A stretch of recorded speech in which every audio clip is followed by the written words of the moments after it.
When I first opened my gym, I was convinced that I needed to surround myself with other gym owners, that only they could understand my daily struggles and my business challenges. But it was actually really hard to find gym owners who wanted to build together. Most were protective of their methods, guarded about their numbers, or so focused on their own growth that there wasn't room for real connection. I joined masterminds, I went to fitness conferences, I networked with people who supposedly understood my exact challenges, and I still felt really alone. And then a coffee shop opened a few blocks from my gym, and I started going there to do my computer work, my programming, and take meetings. I became friendly with the owner, and a natural friendship blossomed. And in that, we started having real and relatable conversations about our businesses. And it was so much easier, so much more natural to learn from each other, even though she was running a coffee and wine bar and I was running a gym. There was no competition, no comparison, just two people in the trenches of building something they cared about. She'd tell me about a staffing challenge or a decision about her space, and suddenly I'd see my own business more clearly. My guest today, Megyn Rodgers, has been a close friend and business confidant for over 10 years. She is founder and owner of The Molecule Effect, a neighborhood coffee and wine bar built around creativity, community, and good drinks. She's been running the business for over a decade and handles everything from staffing and day to day operations to branding and finances. Megyn is passionate about building a business that operates effectively in the real world and creating an environment where both customers and staff feel valued. But before we get to chatting, every episode kicks off with a listener question in a segment called Hey Coach. So, what would you ask if you had a business coach in your back pocket? Submit your questions to Leslie at thefitnessofbusiness.com. Hey Coach, I'm struggling in my business right now, like really struggling. And I'm embarrassed to talk about it with my other entrepreneur friends who all seem to be crushing it. How can I be vulnerable about the hard stuff without feeling like I'm just complaining or being a total downer? Well, Megyn, hi. Hi, How are so good to you? see you. It's so good to I'm see good. you. I'm glad that you're here and you have your coffee. I do have my coffee. Is it branded? Oh, there you go. Product Mhm, placement at its finest. mhm, mhm. So, like, Just the opportunity. of course. Okay. We have been building our businesses side by side, and they've both gone through so many iterations. I would love to talk to you about, well, all of it, but I'd love for you to start with how did you come up with the concept for the molecule effect and what has its sort of evolution been over time? Well, the concept stemmed from my husband and I living in the Lincoln Park neighborhood, and I had moved from Seattle. And in Seattle, there is a coffee shop essentially diagonal from each other as you're walking down the street. They're just everywhere, and it's part of the culture. And when you've lived in a place like that for such a long time, it almost feels like there's something missing, and we felt that there was something missing in the Lincoln Park neighborhood, and, Mark and I are very much about getting to know people. We're very curious. We love wine. We love coffee. We love cocktails. We just love socialization, and, so we really thought, what a great opportunity to maybe bring something into the neighborhood, and, we did not set out to, to be a coffee shop business owner, but, here we are. Well, so you didn't set out to be a coffee shop business owner, then how did that happen? It was really, uh, just the timing, the opportunity, and, thinking about how to build community. How do you meet people? Mm. How do you meet people when you move to a new neighborhood? How do you, bring people together? And, we like to get together with people. We like to learn about people, and, being able to bring Well, bef something good to the neighborhood on the community level, but also bring really great things to drink and eat, was definitely on high on the list, top of the list. yeah. And so, I think that it wasn't something that, that was my mission. I went to business school and I was gonna be a coffee wine bar owner. But I definitely wanna participate in bringing good things to community and to the world, and being a part of something that can um, influence other people's lives just by an experience. So Oh, that's yeah, kind of how I we love fell that. into that. Well, and I think that's probably why you and I hit it off so quickly is because we both recognized in each other's businesses the importance of environment and experience and, touch points and all of that. Definitely, definitely. I feel like you can be in a certain type of business, like we're in hospitality, and but but the foundation of what you want to give to people can be the same no matter Mhm. what kind of business it is, and I think that that's really important, especially when you're networking and talking to other business owners and trying to connect and bounce things off of each other. Yeah. Yeah. Well, so, you said, you kinda happened to open a coffee shop because you wanted to, like, No.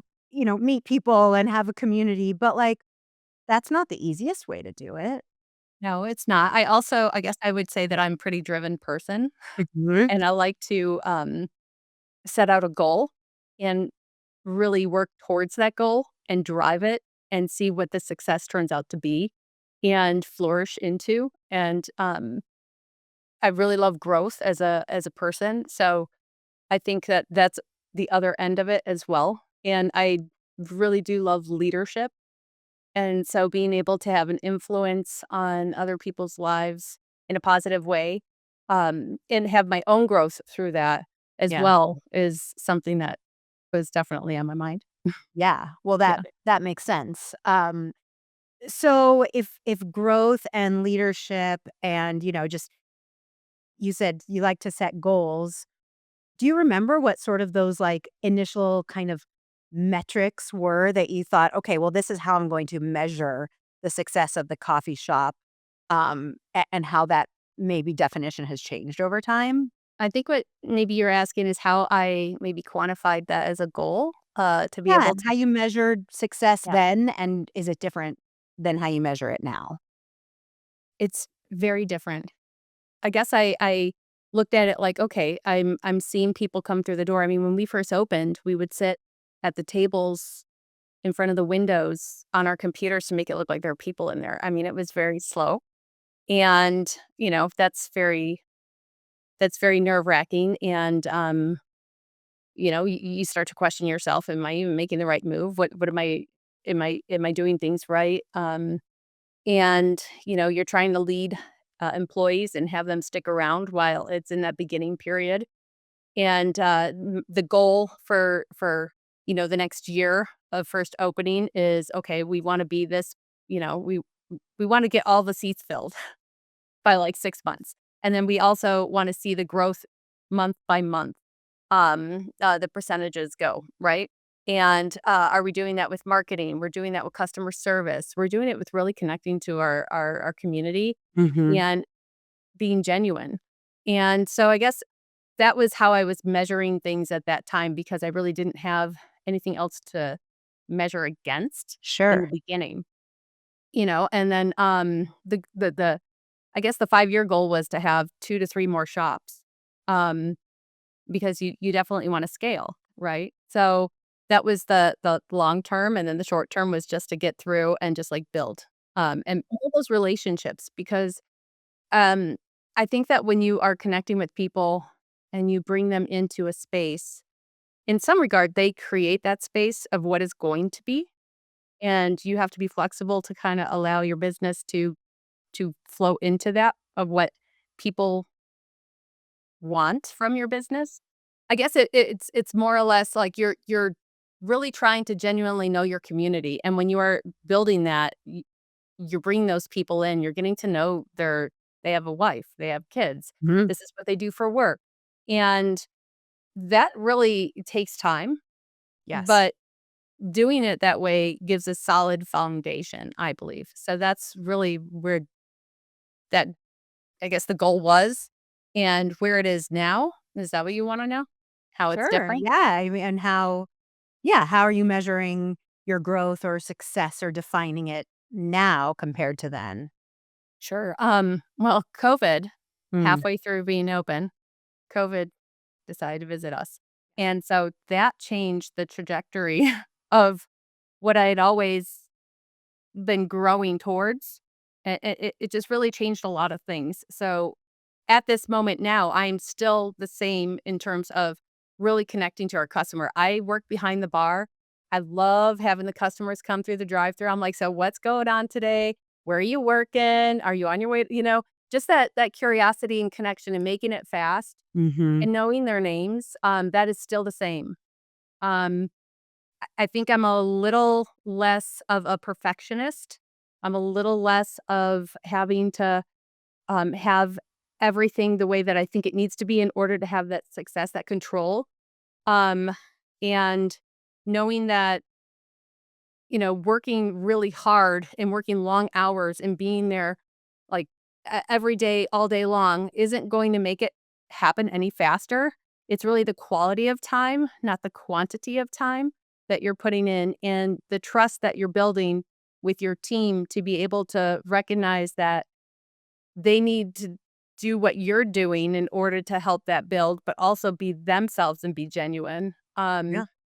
There's been a lot of growth and a lot of change in how I've looked at growing the business versus when we first opened, for Mhm. sure.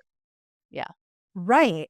And maybe that's speaking, to the leadership skills that you talked about earlier on, and the importance of those for you is, like, you are only one person. I mean, I was very similar with my gym, is like I knew all my members by name and their families and where they were going on vacation and their dogs' names, Yeah, you were and that excellent. was wonderful, but also, like, there are only so many hours in a day and so much, space in my brain that you have to rely on your team to be able to replicate that to a degree. So, I guess how do you, like, approach, I don't know, training your staff on that? Or is it more like a, "Hey, observe what I'm doing and hope you hire the right people to, have the same priorities?" Well, what I learned after being open for so many years is that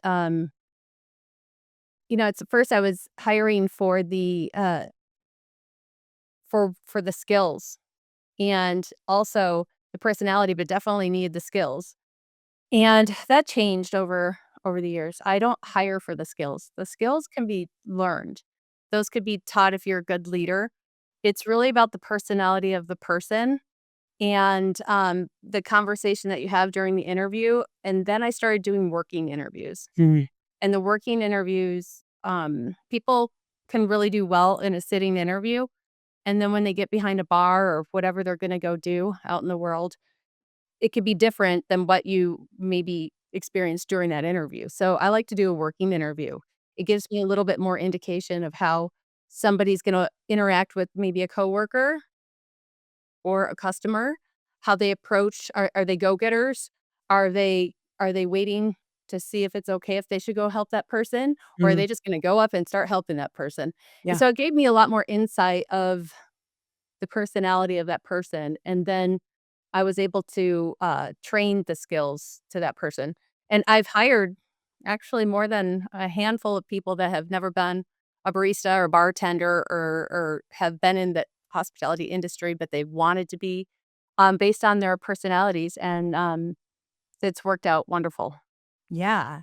Yeah, because, like, the EQ or the emotional intelligence and the, I guess, supposed soft skills, like, I think a person can probably improve on them over time, but, like, do you really wanna be in the business of trying to, teach somebody empathy or how to ask a question, or, it's like, right, and right, and I think that, like, I did the same. I mean, I haven't hired anyone in a long time, but looking back at my gym days, I definitely was hiring from more of a place of kind of panic, and I just need to fill the hours because I can't do them all myself, and who's available and who has done this before, and definitely in hindsight, that was not the best approach or most sustainable approach. Yeah, and, you don't always know that until you actually do it, and then it's like you have this aha moment and you're like, actually, this is technical, that can be learned. Like you said, the emotional intelligence part of it is, that's a whole different thing, and so, yeah, it's all through growth and learning as a business owner, finding that. Yeah. Mhm. Yeah. Yeah. Where do you think has been your personal biggest area of growth through running a business? I think that my biggest area of growth is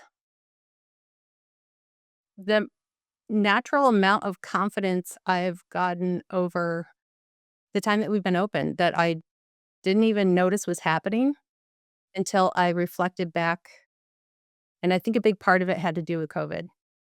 COVID was a game changer for my business, and it still is. Yeah. Um, people's, people, they have changed their habits. They've Hmm. changed the way they socialize. They've changed so many things, and when I first started the business, like I said, I didn't start out to be this I wasn't, like, sitting there roasting and knowing all this stuff, like, right before we opened this business. It was a business that was built on providing the coffee, providing wine, providing the experience. The experience is top of the list. And so, there are some insecurities there, vulnerability, of how do I compare myself to maybe some of these other diehard roasters out there that Yeah. are, you know, um they're just so into the tastings and all of that stuff, compared to what I was doing. So there was definitely some questions that I had for myself, but I also was pretty confident that I knew how to really connect with people, and I really knew how to give a really good experience, and I could learn all of that stuff along the Yeah. way, and that's what I did. And then once COVID started, um, we had opened our 2nd location in March 2020, and 2 weeks later, we had to close for 6 weeks, and honestly, we didn't know if we were gonna reopen, Yeah. and that's a very, like, shocking situation. Everybody had no idea what was going on. We Right. didn't know what we were gonna be doing. We didn't know, um, what the future looked like. Yeah. Short term, long term, any of it, right? And, now we're in 2026 now, and it's been a wild ride since then, and I've had to really shift the way that I schedule all my costs. Um, like, a spare of the moment, I'm like, "Okay, these costs are way too high, and I just have to make changes." And I went with my instincts and, my financials, and I'm still running. And so, when I You look are. back, I'm like, "Okay, I've done this. I've gotten through COVID, so many places closed," so that I guess it's a quiet confidence has Yeah. been one of the strongest, and really trusting my instincts and allowing myself to trust, that it's not all on me, that Mm. it's okay to trust other people, What? that they want the best of your business, and so your What? staff and I've let go of some control. And I definitely look back and I'm like, "Wow, I really was trying to control a lot of things by making myself be there for long hours. If I didn't do it, it wasn't gonna be done right." All of the stuff, I really look back now and see the growth with allowing myself to surrender to the fact that there are things that you have no control over, and if you want things to still flourish, then you might need to shift your way of how you function and look at things Yeah. and work on. And what that does is inherently builds confidence among your staff that you Mhm. trust them, that they're gonna take care of things even if it's not the exact way that you do them or would want it done. That doesn't mean it's wrong, it's just different, and I think, Right. yeah, Totally. that was And me so I've had talking to to myself, that yeah. empowerment is real, Yes. and me being able to I mean, there were times where I was like, "Okay, Megan, you just have to take a moment. It's gonna be okay. It's not the end of the world." And honestly, I wouldn't have been able to get through that whole period, including up until where we're at now, without my team. Like, they're the face of the business. They're loyal. And, so trusting them and letting go of some of that control was in my best interest, and it was in their best interest too, because it empowered them, and it just made them better, Yeah, which made the absolutely. business better. Right. Yeah. And probably made you a better business owner because you could look back and say, "Oh, wow, things still continue to grow, and I didn't have to, have my hand in absolutely everything." Yes. Yes, And that felt really good, I and it bet. feels really good. I'm It does good. feel really good. So, I opened my gym, in 2 years before the first molecule effect location opened. Um, and I just, I remember some of our really early interactions where I'd come by and say, "Hey, we want to have, our gym's holiday party and can we rent out the space?" And I also ran my CrossFit speed dating event out of You did. there, which, It's fun. and also this is not the first time I've mentioned it on the podcast, which makes me think like, huh, there was something to that. Um, and I guess like what value do this is me wanting you to just pay me a bunch of compliments. No, what value would you find in our ability to sort of like build businesses alongside each other? Even though I don't think at the time we were like we set out to be, to build our businesses alongside each other, if that makes sense. Mhm. So, I remember when we first opened, you would come into the shop, and you'd come in with all your books, and you'd lay it all out on the table, you'd get your coffee, you'd get your stuff, and then you just work, and you were just so focused.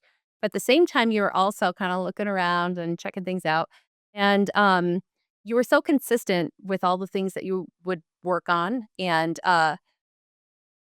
getting to know you and getting to understand that community was such a big deal with your business.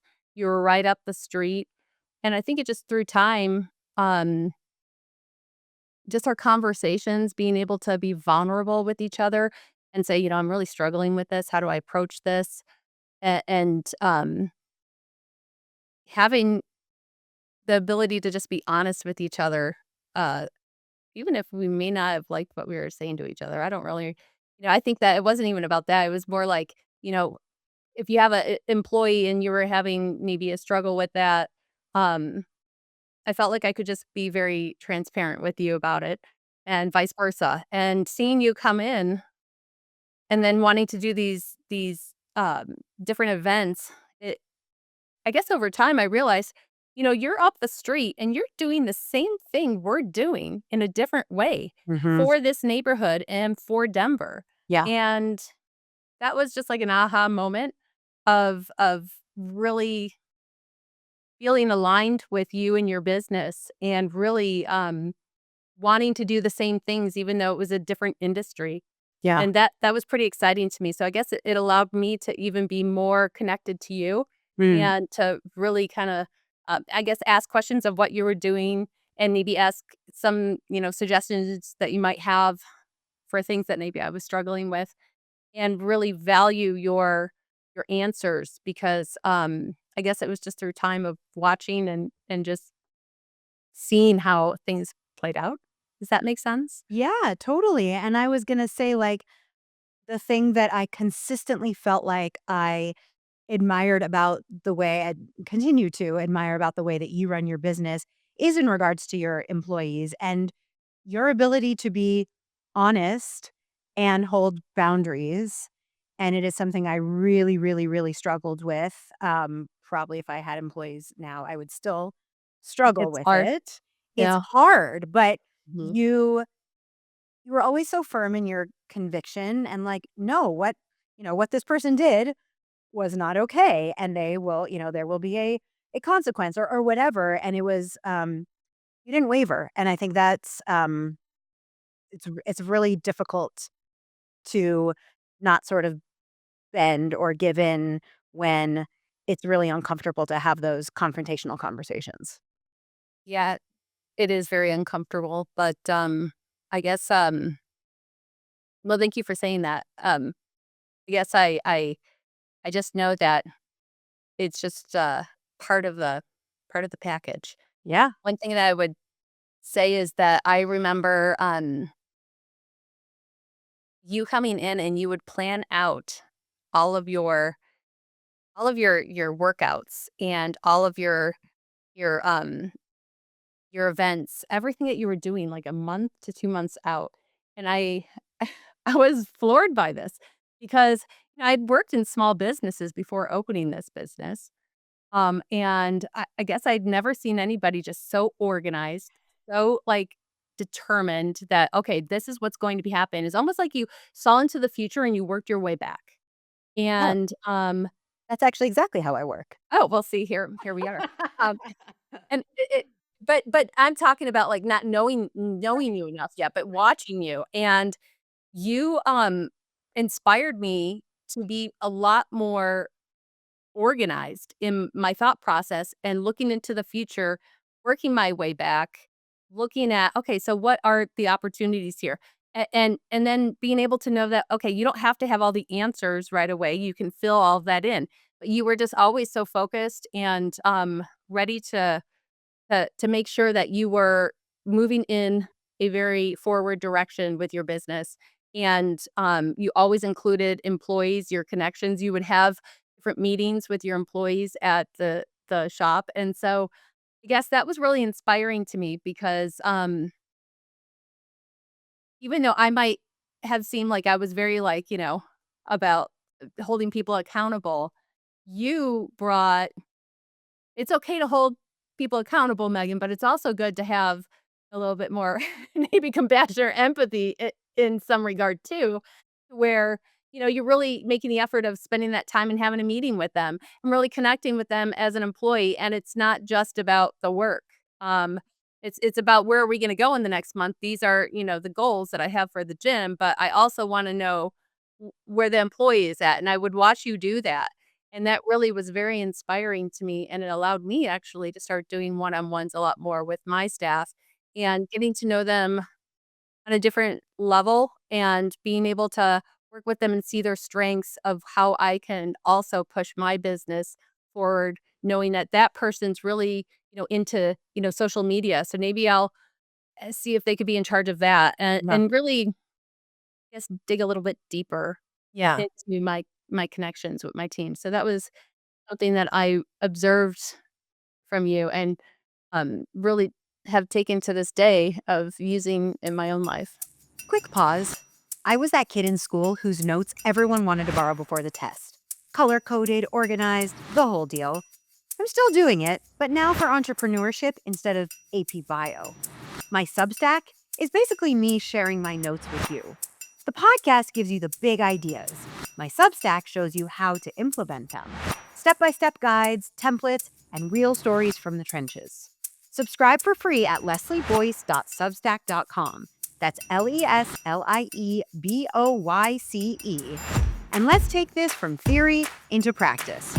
Because knowing you should hit the gym and actually getting there to do the reps are two very different things. So it's really interesting because we both, and obviously my business still very much centers around relationships and creating environments that are comfortable and community and all of that. And, something that I just think that is a constant internal, maybe external struggle is creating this space of warmth and compassion and uh personalization, yet it is still a business. And so you still have to collect money, you still have to hold your employees accountable. And I just think that that balance, especially when you're in a business that is so heavily dependent on building relationships like ours are, um, I just think it's something that people probably underestimate the difficulty in doing. I saw early on and just from working in other places that the importance of having structure in your business and your day-to-day operations and your, employee handbooks. For me, creating an employee handbook, having that all ready for the onboarding with employees, And then also having very clean, clear, and concise operations for the day to day took a lot of that off my shoulders. Like Mhm. I could hold people accountable because they knew what the expectation was. Yeah. It was very clear. It was written. They signed off on it when they were hired. Yep. It was part of the onboarding for the employee handbook, and I had to make sure that I had that memorized. And I was also living by that Yeah. myself and leading by example. Yep. Definitely. So I think that it is very hard because you're wearing all these different hats. Along with, like, struggling with different growth things that might be happening. You're seeing your peers grow, and then you're sitting there going, "What am I not doing right?" But yet you gotta still hold people accountable, Yeah. and have a business while you still have that compassion and empathy. Right. So that really helped me, and still does to this day. It Yeah. allows me to just take all of that and set it over here, and then I can still function with the team, and they know what is expected of them. Absolutely. I think, maybe people don't realize that small businesses have a need for something like standard operating procedures or employee handbook because it's like, oh, but it's just a small business and you could probably just figure it out or it's not that complicated, but it doesn't need to be a complicated business in order to benefit from that. And you've talked from day one about scaling and multiple locations, Mm, and why reinvent the wheel when you've got something that's working? exactly. It allows you it is a good foundation to allow you to scale, and Mhm. then you just adjust it according to different laws that change, to maybe your operations of how you do things had to change, so you just update it.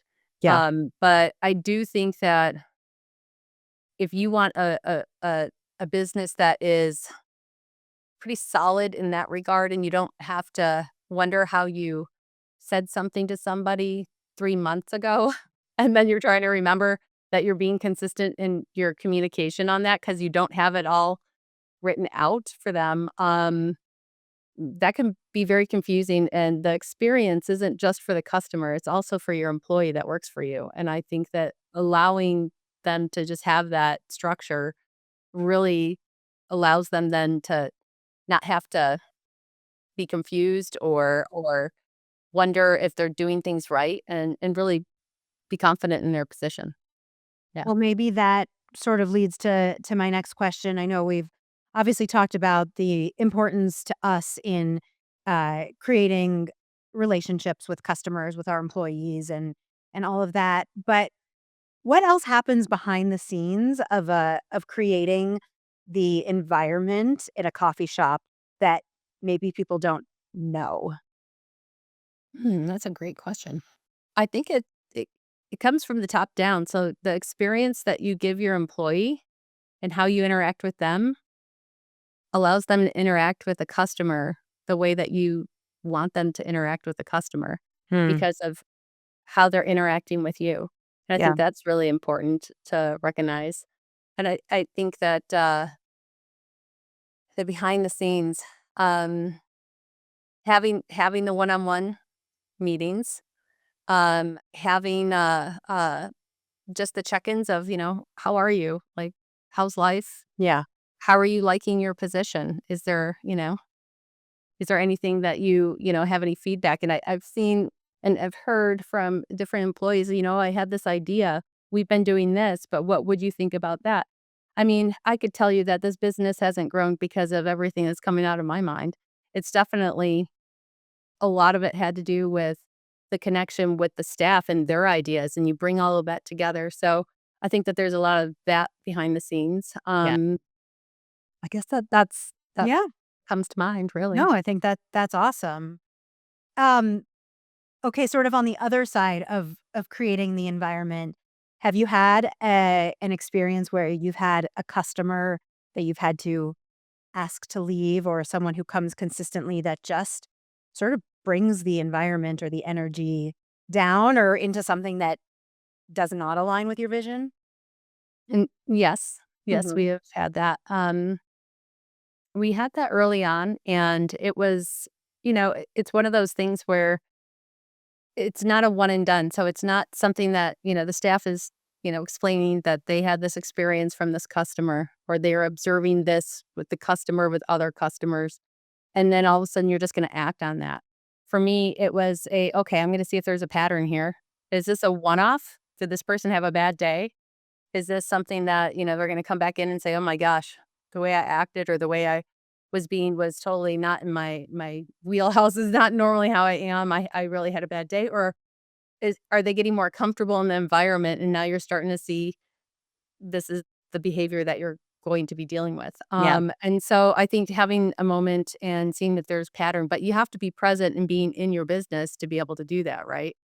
So, and trusting your staff that they're not exaggerating the situation. So, I think that it all has to be looked at from different angles. And so we did that, and then after I had a customer come up to me after a an experience with that other customer, it was inevitable that it just wasn't a good place for that person to keep coming to. So we asked them to leave, and that we'd appreciate them not coming back, which, it's not something that you want to do as a business owner, but you can't please everybody. And you also have to look and think of everybody at the same Right. time.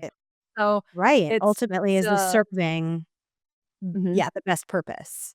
Yes. So, and that's not happen often. But it gave me the confidence saying, this it's okay. It's okay. It's not I'm not a bad person because I had to do that. It was more that I had to do that because I this is about the experience of everybody, including the staff. And you do have to have boundaries. Yeah. And Mhm. what was the reaction of that customer? Um, they understood. They weren't happy about it, but they understood. And then we did not see them come in ever again. So Wow. they were respectful of what we had asked. Huh. So that was good, Yeah, that's really you know. good. So I want to go back to our listeners' question about struggling, feeling like, she can't share her vulnerabilities with her entrepreneur friends because, she'll be too much of a downer or they'll judge her. They're obviously doing better than she is. And it makes me think about a conversation you and I had very recently about success and defining success. And I feel as though you have always been a person who reminds me that success is measured in all kinds of different ways, and look at all the things that you have done, but you're a safe person for me to come to. So I guess, I would say to the listener, um, surround yourself with people who you can be yourself around, and then it shouldn't be a problem. But I guess, well, how would you respond to the listener? Well, I would agree with you on that. But there is the side of, even if you feel safe, you know that you could be safe. Like I knew that I could be safe telling you, I was struggling with something, but I don't know if I was confident enough to hear myself say that out loud. Mm, And maybe I was judging really myself rather yeah, than anybody judging me. yeah, Um, I think that it's important to understand that while it might look like everybody is succeeding and going forward with their business, I promise you that they are all struggling in different ways as well, because that's natural. It's part of the business. And you're always going to be struggling along with driving, along with succeeding. All of it is happening at different times. And so the things that you are probably fearing, they've gone through already. They might be on the verge of going through, yeah, or they might be going through it and they might be feeling the same way. yeah, And everybody wants to feel like, I'm strong. I'm succeeding. I don't need anybody to know that I am, nervous about this. How am I making payroll this month? This is the slowest month I've had since, this has happened. Or oh wow, costs are going up. How am I gonna stay competitive with that and still drive my business? And then I'm watching people do it. So what am I missing? What am I doing wrong? And I don't want to bring that up because Um, then it might appear like I don't know what I'm doing. But the fact is that none of us really know what we're doing. We're all doing our best. I mean, we are educated. We are in the day to day. We are bouncing things off of each other, and I think having a tight community and allowing yourself to be vulnerable without having that little voice tell you that, oh, they're all doing good, so I don't wanna appear as if I don't know what I'm doing or I'm not doing as good. You just can't listen to it. You have to tell it to be like, "Nope, you need to go over there because I need this support. Yep. I need to know that maybe they have an answer for me that is really actually going to be very helpful and Mhm. or I'm gonna find out that maybe they've been struggling too, and we can really connect on how we can support each other." Yeah. So I think that that's what I would say. I think that, we all assume that everybody else has got this rocking and rolling, and what am I what am I missing or I feel like I'm a little bit further behind. But everybody's, going forward and behind in different ways compared to other people. So you just can't really allow that to take over your mind. Yeah. I mean, the comparison trap is just that Yeah.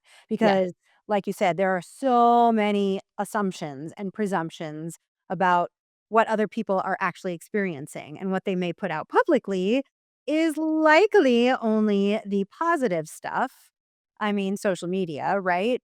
Right. Um, and Very comparable to that. Yeah. yeah, it really is. And so, I would agree that making sure that you have a strong support network of spotters to be there for you.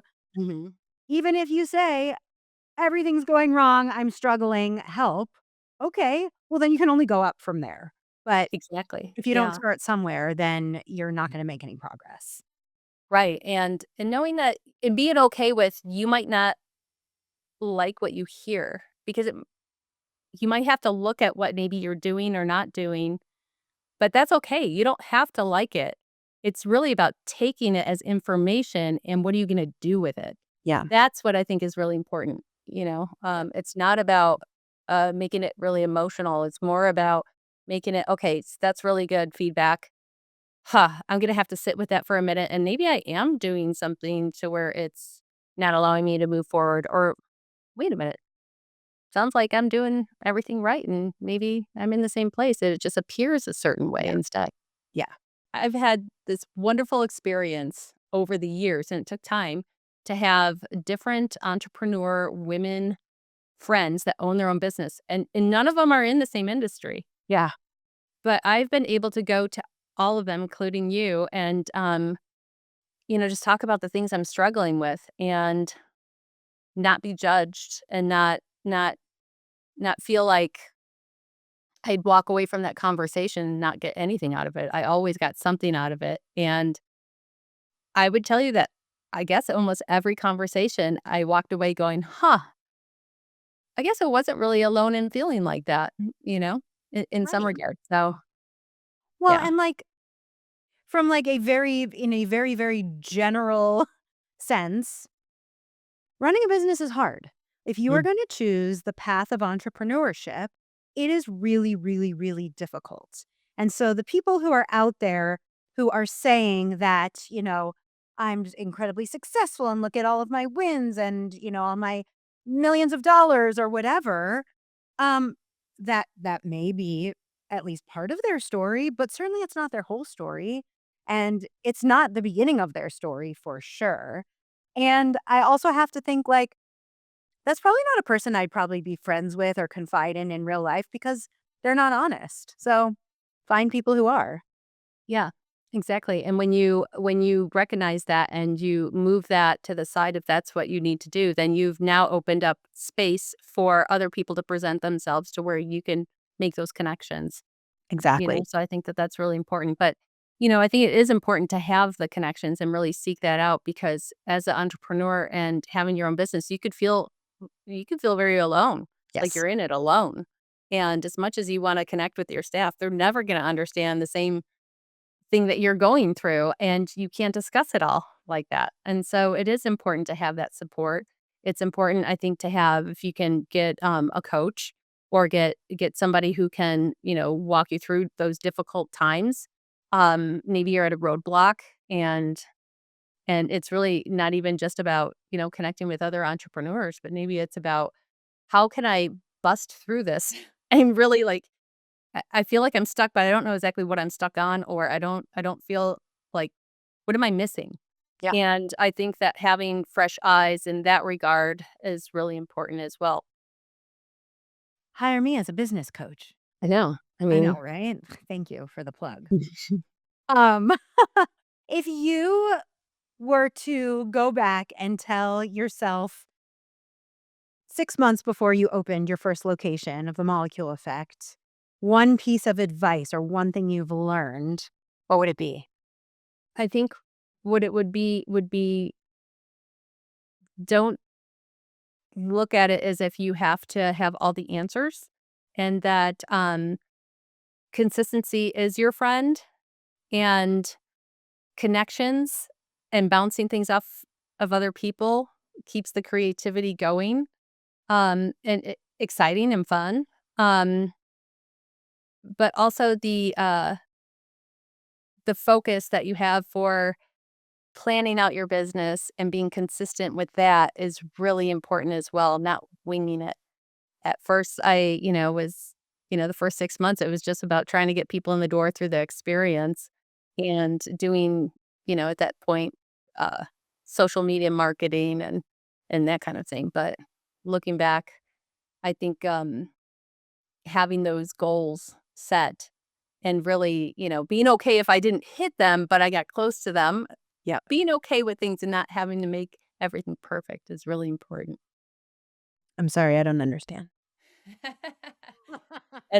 That's a true thing, I think, for a lot of us out there. Yes, yes, It we and I think it comes from a fear of, um, failure in some course. regard, at least for me, like, it was like, "Oh gosh, I gotta make this work, and I have to." Like, Yeah. yeah, Yes, and we could do it and have an entire other conversation on what's yeah, the definition of failure, yeah. right? Like, Oh, sure, I can go yeah, on. okay. Okay, There's so many things, like, with we'll have being in part business 2. already to talk about, you know? I know. Yeah, it's fun. Well, I always ask my interview guests at the end of the show, and I think you've kind of already answered this, but I'll ask it in a slightly different way. So we talk about how business is basically a workout. Running a business is basically a workout. So, what is one business strength or habit you wish you had developed earlier in your career? Um,